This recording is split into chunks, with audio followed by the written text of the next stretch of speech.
Linguistics is, you might think of it as a set of tools, like a toolkit for discovering patterns in languages. So a linguist then uses these tools to discover what the sounds are in various languages.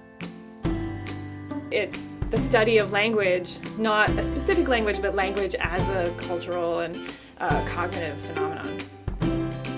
It's such a broad topic. There's so many different ways you can look at it, right? So you can think about the sound systems, or systems for construction, or how words are formed, or how sentences are formed, or what the tunes that you sing over the sentences tell you about how they should be integrated in discourse. And you can talk about how it varies from one person to another based on region or gender or race or time or age or any of these other stuff. So it's a huge and it's a broadly interdisciplinary field. So that makes teaching the intro classes really fun. So linguists are always asked, how many languages do you speak? And the answer is we don't necessarily speak any language except for our native language, but we are able to look at languages and talk about their characteristics.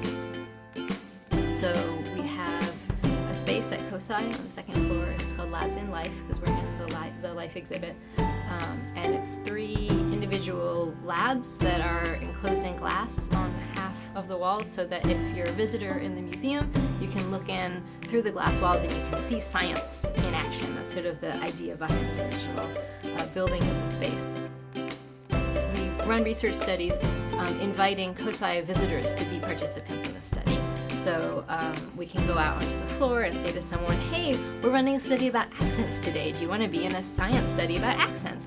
And sometimes they say no, and sometimes they say, yeah, that would be cool. And then you bring them into the lab and they get to do the study. And so we're sort of bringing research and outreach together because we're doing our research. We're getting our data and writing our papers, but then they're also getting a science experience at COSI. We developed a bachelor's degree in linguistics with very few students, like maybe 5 to 10 students. And that's grown to about 150. In the past several years, I've been involved in doing field work in Albania on Greek communities. We talked with an old guy at some length about his experiences and so forth. And then just 2 years ago, in 2014, I was there and had the occasion to talk with the same guy, and he started telling me things, and he said, 2 years ago, so it must have been 2012. He said, two years ago, there were these 2 Americans who came by, and they were very interested in my language. And of course, he didn't realize that he was talking to the same person. He was talking to me. And so he went on a bit, and I said, well, 2 years ago, that was me, together with my colleague.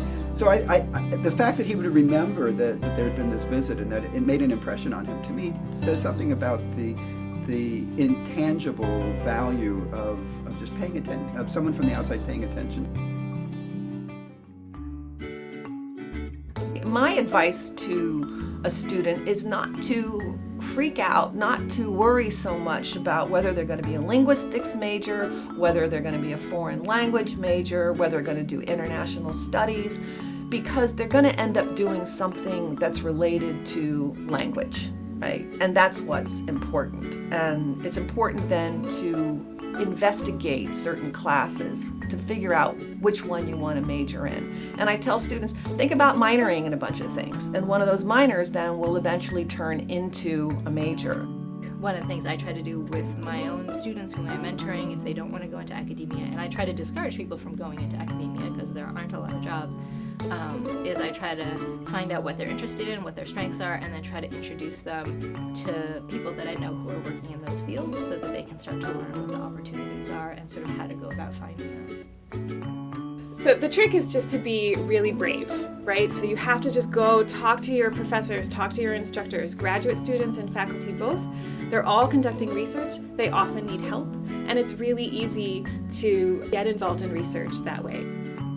Language is our primary means of communication, so I think you will definitely learn something that's going to be fascinating. Take part in study abroad, because it really, really can change your life.